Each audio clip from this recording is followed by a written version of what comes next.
you have come to the place where you can learn to harness the power of intention, to create subconscious beliefs that serve you, and to gain insights that allow you to create a life, personally and professionally, that you desire. This is the place where you leverage your subconscious mind and design your destiny. Join me now, your host, Penny Chason. Are you extremely successful in business and finding yourself still stuck in the cycle of overachieving and perfectionism, even though you know that you shouldn't be? Well, I want to give you a fresh perspective, because this overachieving and perfectionism could actually be a glass ceiling to your increased success in business. It's Penny here, and I want to highlight for you what may be going on underneath the surface when you find yourself stuck in a cycle of overachieving and perfectionism. And it shows up in different ways in our business. Now, as you probably well know by now, I don't script my episodes. I don't know exactly where this is going to go, but it is my intention to keep this short. Most all of us started out creating our business from the ground up. We created a habit of digging in, investing a lot of time, resources, whether it was building the back end of the business, website, email funnels, creating products, courses, all the things that people don't see. And then all the time invested in building relationships and marketing the things that people do see. Many long nights, weekends, 7-day work weeks, sometimes with family and the job, all went into creating this business. What we've done is we've conditioned our minds that being successful comes with doing all the things. It comes with overachieving. We're also very aware of what people see whenever we're giving birth to this business. It's like having a baby. Would any one of you walk up to someone with a newborn baby and go, "Your baby's ugly. What's he got that funny look on his face for?" No, you wouldn't do that, because it would hurt someone's feelings immensely. It's extremely condescending, judgmental, and just plain rude. Well, when it comes to us creating a business, putting our vision out into the world to serve others, whether it's through service or product or whatever we're doing, well, people have no problems telling us exactly what they think. I wish I had $1 for every doctor or hospital executive who raised an eyebrow, looked at me funny, smirked in a faking way, tried to hold back a laugh, or just to poke fun at me with that tone in their voice. Say, "So, Penny, how is the business going?" Expecting me to tell them I'm falling flat on my face, because hypnosis is not taken seriously. People can't put their finger on it. It's not something that you can measure, that you can package. So it just seemed way out there and esoteric to a lot of the people that I worked with. I've even had other nurse anesthetists give me the look, and I had one even tell me that I should never give up my nursing license because I couldn't depend on myself to create an income for myself. Well, that comment got filed in the circular filing cabinet, if you know what I mean. Those of you who are millennial generation, that means the trash. That comment got filed into the trash. File 13, circular file, whatever you want to call it. But people don't realize that when we're giving birth, when we're creating our business, our dream, that, these comments are condescending, rude, crass, and just downright not nice. You wouldn't say things nasty about someone's baby. Why would they say something nasty about your business? Well, I'll tell you why. It's because they're insecure. Maybe it's something they've always wanted to do, to have the nerve to do, and they've never had that nerve to do it. And so now that you're doing it, they're projecting their fears on you. Well, we value what people think of us. And whereas if we had, a baby, like it would hurt our feelings if somebody talked about our baby, like we would be like, you're just rude. When it comes to our business, we tend to internalize it. And it's because we know that in order to be successful in business, we're selling ourselves, we're marketing ourselves. People have to need, want, and desire what we have to offer. So we become more open to that criticism. But more so than that, we tend to overachieve in that we feel like we need to do more to prove it. And we can also get into perfectionism. Perfectionism because what will people think? My clients, my customers, they're going to judge me. They're going to be critical of me. Number one, we cannot be 100% of everything to 100% of the people. Consciously, analytically, I am aware that we all understand that, but on a subconscious level, it's human nature that we derive a sense of security from acceptance. That's just the way that it is. It's the way that our brain works. I want to tell you a short story about how I could have gotten into perfectionism, but I did not. I offered a beta launch of a pain management certification for already certified hypnotists. And it was a beta launch. I mean, people were coming in at 25% of the price. I taught it live. The recordings were uploaded. In the midst of it, and I knew this was going to happen, my newly hired VA went out on maternity leave. And she had left me a video telling me how to do everything. Well, I was doing all of this on top of a job, and when I uploaded the video into the WordPress site, I forgot to click one button. And it was a few days later, someone emails like, hey, I can't get access to this. And I'm like, oh, it's my mistake, technical error. Let me go in and fix it. And it took me a couple of tries to get it corrected. And it was for a number of reasons. One, I was unfamiliar with the platform. She had left me a video, but, it's just not knowing what I didn't know made it more challenging. I was working 40 hours a week, plus doing the hypnosis on the side. This was when I first reopened my practice. And, just being completely overwhelmed. Well, I sent out surveys to everyone and they knew that they were coming. I wanted feedback of how to make the final course better. And I had told them that they would all get access to the finished product. And one of the individuals whom I know basically told me that they couldn't leave me a review because they felt that I should not have had tech difficulties, that it wasn't that hard, and that kind of made it unprofessional. Oh, wow. Okay. Building a course and taking care of things on the back end yourself, it's not easy. And they knew that the person responsible for the tech had gone out and I was doing it myself. But in all fairness, I know there was an expectation of what the course would be. And maybe I had not been clear in setting the expectation of what to expect.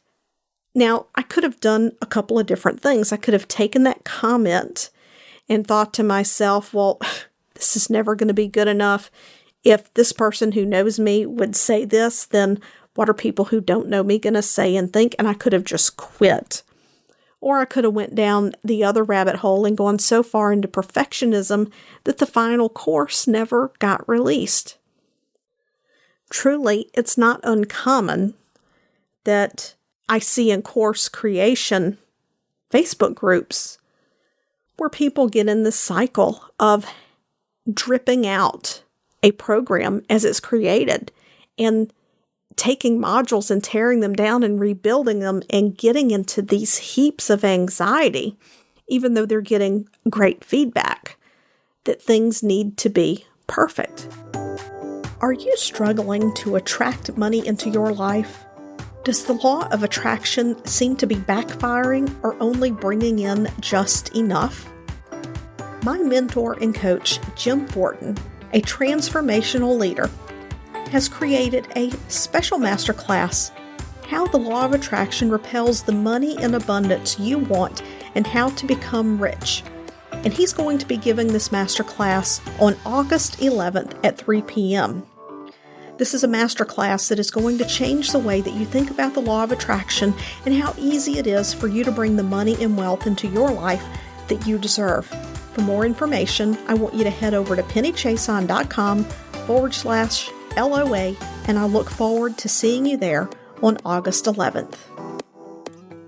Now, as a business grows, this can translate into where we've become so married to our message, so married to the way that we say things and the way that we respond, our expectations of what is appropriate.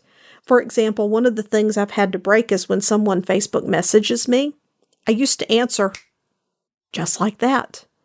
And I'm making myself stop because what I'm doing is within that person, I create the expectation that when they message me, I'm immediately going to answer back. Then later, if something happens and I don't immediately answer back, they're going to be upset. But sometimes people feel that for their customers, their clients to be taken care of, an immediate response should be given. As we grow, that's unreasonable. Even some of the biggest websites out there that have the chat assistance, their chat assistance is only available 8 to 5 or 9 to 5. It's not available 24/7, 7 days a week. So if you're putting that perfectionism on your team, then it becomes a situation where you can end up either inadvertently micromanaging and you have an unhappy team, or you have such a trust and can't let go of control issue that when you're ready to grow to the next level, you're so uncomfortable bringing on team because you feel like you need to make sure it's done right. This has been a huge growth place for me.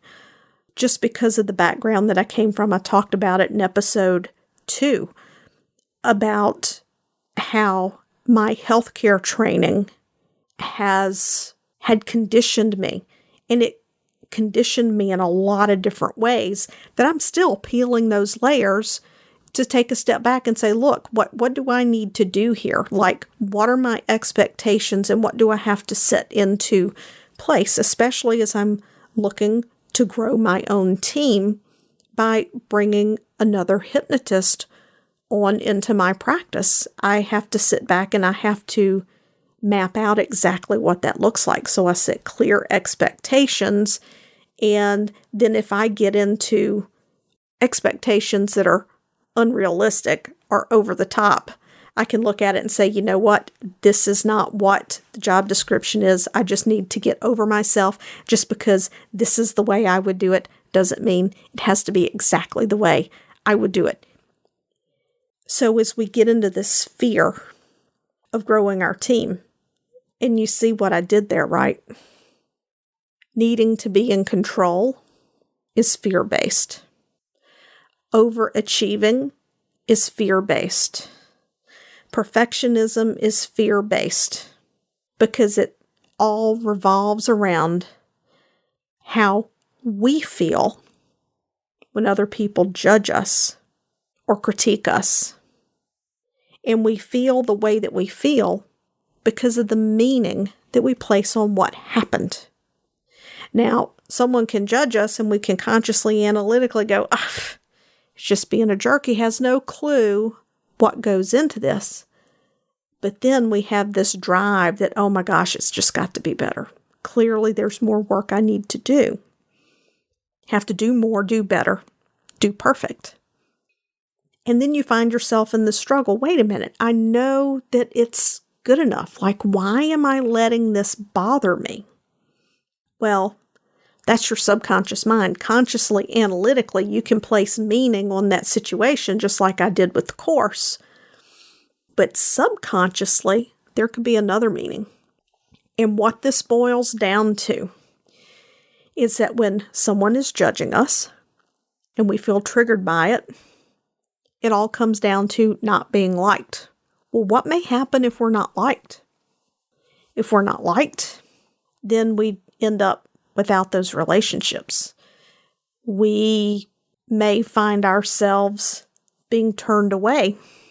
In business, we're not going to match for all customers, and this is a very loose association here, but just stay with me for a moment.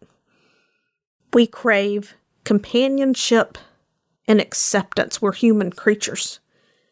When people judge us and don't appreciate what we have to offer, we may lose that companionship and acceptance.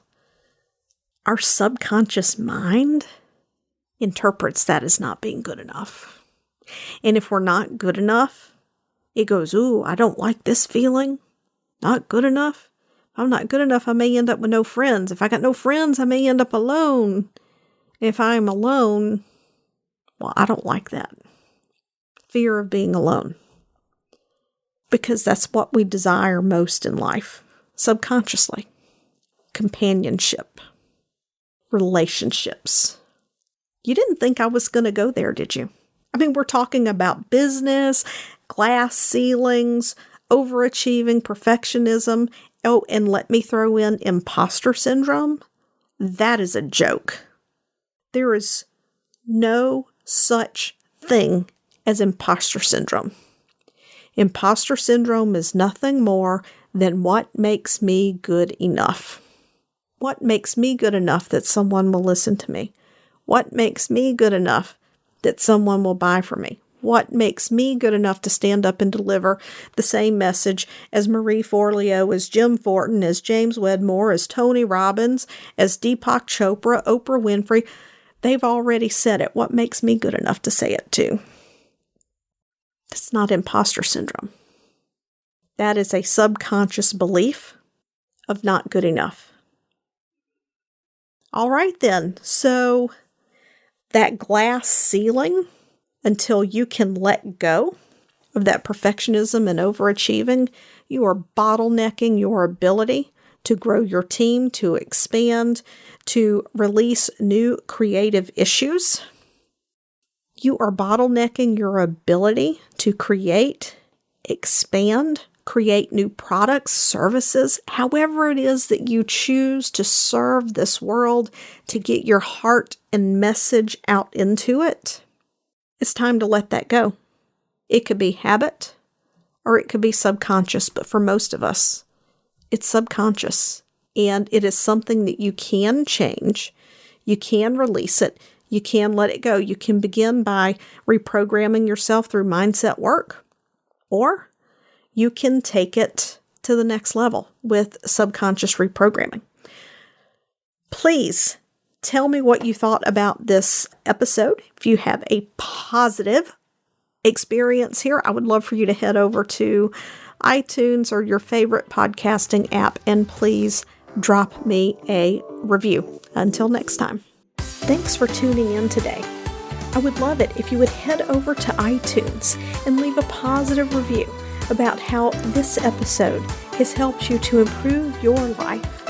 When you leave a positive review, it helps us to reach even more people, helping them to change their lives, and that positive energy and vibration of sharing comes back to you as we spread the message of how you can use the power of intention, creating stronger subconscious beliefs and raising our vibration to create the life that we desire. The one that we're here to truly live so that we can fulfill our purpose in life. Once again, thanks for tuning in, and I'll see you next time.